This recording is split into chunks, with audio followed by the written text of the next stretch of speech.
De volta ao programa Mundo da Criança de hoje, sempre muito bom, contando aí, claro, com a sua audiência, a sua participação. O programa Mundo da Criança de hoje falando sobre dor de cabeça, cefaleia para as crianças, ou nas crianças. Doutora Juliana, que é neurologista infantil, está com a gente aqui, falando desse assunto muito interessante. Doutor Francisco, vamos dar sequência então, porque os pais estão aí todos atentos, e não só os pais, eu diria, hoje vovós, inclusive vovós na plateia, né? Hoje a gente está muito chique, estamos né? honrados, né? Que isso. Nosso time está completo. Tá, hoje está...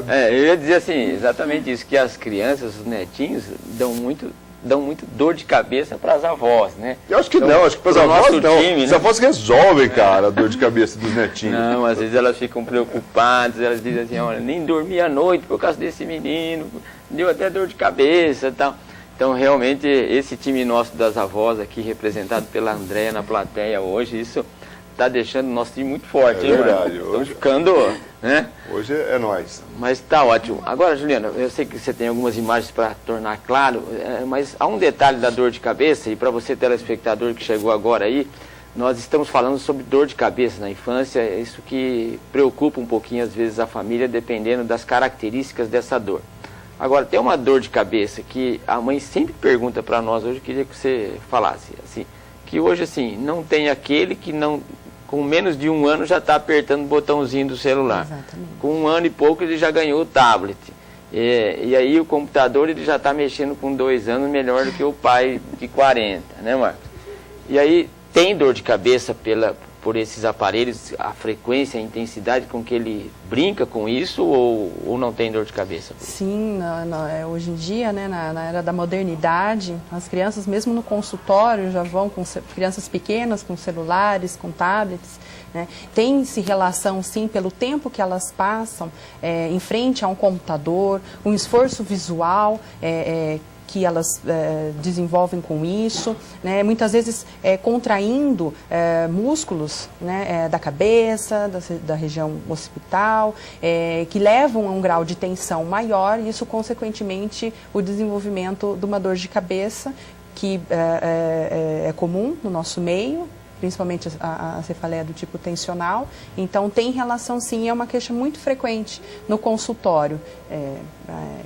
A criança tem dor de cabeça quando fica muito tempo no computador, quando assiste muita televisão, principalmente de perto. Então, nós temos que ficar atentos, né, a isso. Se não tem um comprometimento do ponto de vista oftalmológico, isso sim pode desencadear a dor de cabeça. Eu vejo até que a televisão está perdendo para os computadores, para os tablets, para os celulares, né? Então, Exatamente. realmente, isso aí, você... Quando tem esse tipo de dor, se perguntar o tempo que ele fica no computador, e você vê que chega da escola, está no computador, e às vezes na escola já usou o computador. E aí realmente isso, às vezes precisa a família dar uma... E principalmente à noite, né, também. Muitos familiares referem, na hora de dormir, as crianças com celular, principalmente os adolescentes, atrapalhando, né, as horas de sono, porque a criança que não dorme bem, de madrugada, né? De madrugada. Isso vai longe, vai longe. Realmente, ainda mais nesse período de férias, as crianças, os jovens, os adolescentes, assim, o dia dura um pouquinho mais do que 24 horas, sabe? Pela extensão da madrugada. Mas é um fator de dor de cabeça, o resumo é isso, né? Muito, é um grande fator e muito comum no nosso dia a dia. Isso a gente pode falar sobre essa dor de cabeça, assim, tensional, como é que vocês definem isso? Como é que a gente pode apresentar isso para o telespectador? A cefaleia do tipo tensional, ela é frequente na população infantil, principalmente na idade escolar e na adolescência. É uma dor de cabeça que a criança, muitas vezes ela tem um pouco de dificuldade de explicar como que ela começou, como que ela terminou, porque ela tem um início e um final um pouco incendiosos. Mas é uma dor de cabeça que é relativamente frequente, se ela não ocorre todos os dias, dia sim, dia não, às vezes ela se prolonga por semanas, por meses, por anos, mas não é uma dor de cabeça tão intensa. Ela é de fraca a moderada, ela pode inibir, mas não impedir as atividades da criança. Antigamente, ela era conhecida como cefaleia da tensão muscular, da contração muscular, a cefaleia do estresse.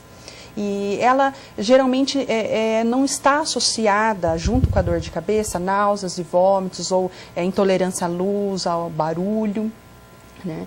Então, as crianças, é uma história bem típica, é bem diferente da enxaqueca. Geralmente, na cefaleia tipo tensional, é uma dor tipo mais aperto, pressão, que a criança sente na região frontal ou na região occipital, podendo ser bilateral, ou até uma dor de cabeça difusa, mas, como eu disse, não é de uma intensidade tão forte. E ela demora muito?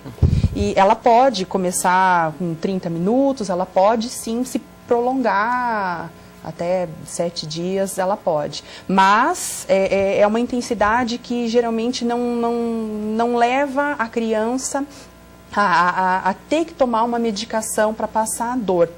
Né? Então, geralmente, são as dores de cabeça que as crianças reclamam na escola ou quando chegam em casa. Né? Muitas vezes nos finais de semana, as crianças não reclamam dessa dor. Então, tem fatores emocionais envolvidos, por exemplo, a criança mais ansiosa, a criança depressiva, a criança mais estressada, ela tende a desenvolver esse tipo de cefaleia. Tem uma relação, uma associação com a dinâmica familiar. E tem. Porque um dos fatores emocionais envolvidos pode ser a tensão da criança por um conflito familiar, por um processo de separação dos pais, ou falecimento de algum parente próximo, ou até mesmo levando a uma dificuldade na escola, ou uma recusa escolar. Então, os fatores emocionais, eles estão muito envolvidos nesse tipo de cefaleia. E o diagnóstico é clínico. Pela história, ela é bem característica. Né? E muitas vezes o exame físico é normal, mas algumas vezes nós observamos que a criança ela apresenta dor à palpação da nuca ou da região occipital, e isso vai desencadear uma cefaleia. Nós estamos falando do tipo tensional, principalmente aos esforços, na leitura, na escrita. Então ela é muito comum no dia a dia nosso. Não é muito fácil para nós, e quando os pais vem com a queixa de dor de cabeça no filho, avaliar com cuidado a intensidade. Parece que você tem uma imagem, e a gente poderia contar com a imagem para a Juliana poder explicar como é que é uma maneira indireta de nós avaliarmos a intensidade da dor. Poderia colocar a imagem, Juliana, pode falar. Então, porque existem as crianças pequenas, muito menores de 1 ano, a partir de 1 ano elas podem começar a ter dores de cabeça, e realmente é difícil para o profissional, para os pais saberem avaliar que aquela criança está com dor de cabeça. Então, a criança menorzinha, ela pode se demonstrar mais irritada, mais chorosa, ou sonolenta, ou pode apresentar náuseas, vômitos, ou às vezes é comum colocar a mão na cabecinha, referindo dor. Nas crianças maiores, no consultório, nós podemos utilizar uma escala de dor em que a criança ela mesma se identifica como que ela fica quando ela está com dor. Né? Então, aqui nós estamos vendo a carinha, aqui o 0, é quando a criança não está com dor. Então, ela olha, não estou com dor, está sorrindo. Né? A carinha 1 e 2, a criança ela já tem uma dor leve. Né? A carinha 3 e 4 é uma dor já moderada, né, para forte. E a carinha 5 já é aquela dor muito forte, incapacitante, que leva a criança ao choro. E as crianças, elas gostam e elas conseguem identificar certinho como que elas ficam quando estão com dor. Né? Ou quando elas começam com dor, tia, essa carinha, e quando a dor passa, eu vou ficando com essa carinha. Então, as crianças, sim, elas sabem identificar. E é um jeito divertido da gente entreter a criança, né, na consulta também. Isso é interessante, essas imagens, Marcos, porque o que a gente percebe conversando com a família é de que quando ela fala em dor, embora ela, claro, se é na pessoa adulta, descreve exatamente a dor. Mas na criança pequena que tem dificuldade de se relacionar ou de explicar, você pode confiar na mãe, sabe? Porque a mãe vai dizer assim, olha, eu acho que ela está com dor, sabe? Ela está com dor. E essas imagens, porque a mãe conhece o faces da criança, né, Ju? Conhece. A mãe conhece, ela é melhor do que o médico até para identificar essas Exatamente. Imagens que foram passadas, Porque a mãe vai dizer assim, ó, É assim que ela é fica. assim que ela fica, ela está com dor, isso não é dela. Né? Então, nós aprendemos muito a confiar naquilo que a mãe fala. E esse sintoma, assim, muito subjetivo, como dor, e pode ser dor de cabeça, dor na barriga, não, ela está com dor. Porque ela não, a carinha dela não é essa, né? Exatamente. Ela observa que está diferente. Né? Agora, esse assunto da dor de cabeça é tão importante, sabe, Marcos? Porque você sabe que existe dor de cabeça até em bebê, né? Existe. Recém-nascido, poxa, sabe? Existe. É claro que como é que você descobre? Associado aí com o que a Juliana estava falando de exame físico, etc. Porque você tem um bebê que nasce, às vezes, com uma hidrocefalia, né? Exatamente. E isso dá dor de cabeça. Dá dor de cabeça, vão ter sinais no exame neurológico que vão nos dirigir para certos diagnósticos. Então, como o senhor já tinha salientado anteriormente, a presença de estrabismo, ou de uma queda palpebral, ou do tamanho da cabecinha maior ou até mesmo menor. São dados muito importantes, logicamente, além da história, que nos leva a pensar em certos diagnósticos específicos. Então, mesmo sendo bebê ou uma criancinha de 1 ano de idade, eles vão demonstrar alguns sinais, alguns sintomas que, unidos à história, nós vamos poder pensar num diagnóstico. É interessante saber esse aspecto do bebê, da criança pequenininha ou mesmo do recém-nascido, porque quando chega, e você quando chegou com Samuel, a preocupação ganhou peso? É verdade. Né? Você vê gramas, né?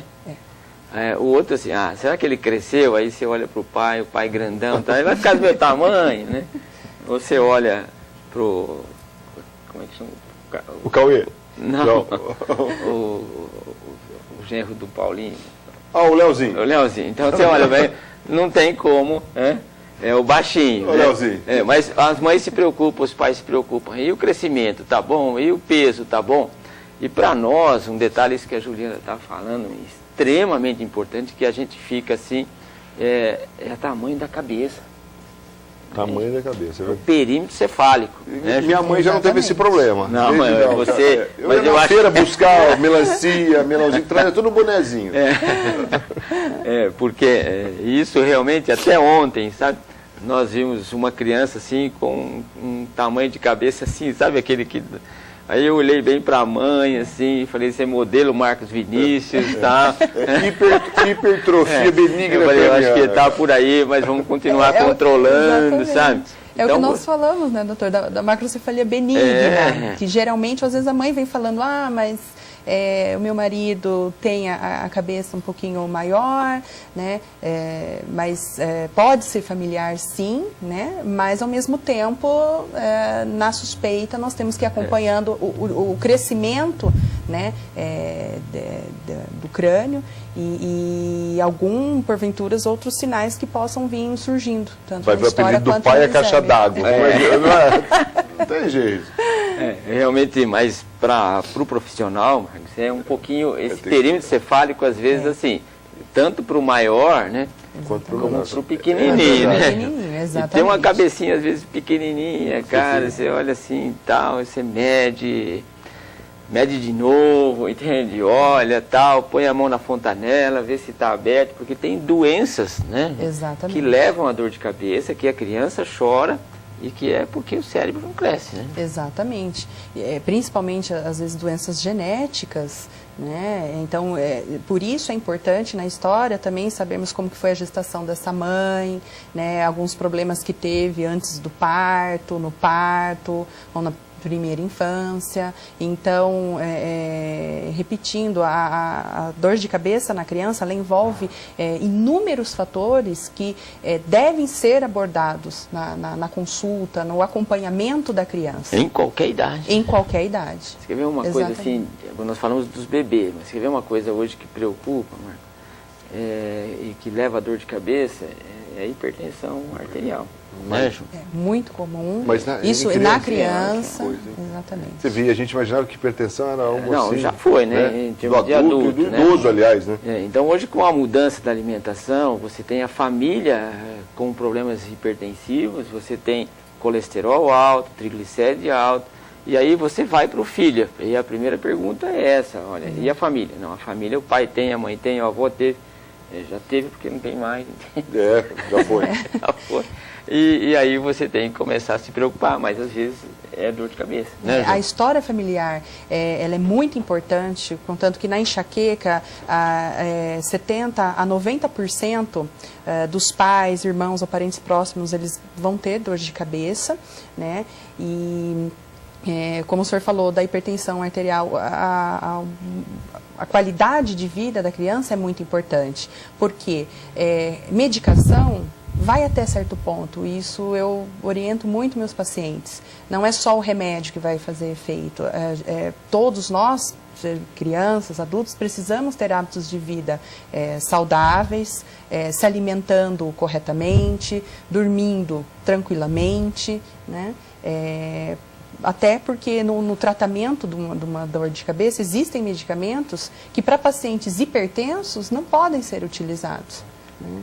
E com a má qualidade de vida, nós estamos vendo aí crianças cada vez mais obesas, mais hipertensas, física, falta de atividade física, e isso são fatores que influenciam muito no desenvolvimento da dor de cabeça. Vamos para o intervalo? Vamos para o intervalo rapidinho. A gente tem mais uma coisinha para falar no último bloco, que é sobre uma dor de cabeça, assim, que é a tal da enxaqueca. E a Juliana vai explicar para a gente no último bloco. E eu preciso só fazer uma correção aqui, quando você disse que nós, pediatras, estamos aprendendo a respeitar a fala da mãe e das avós também.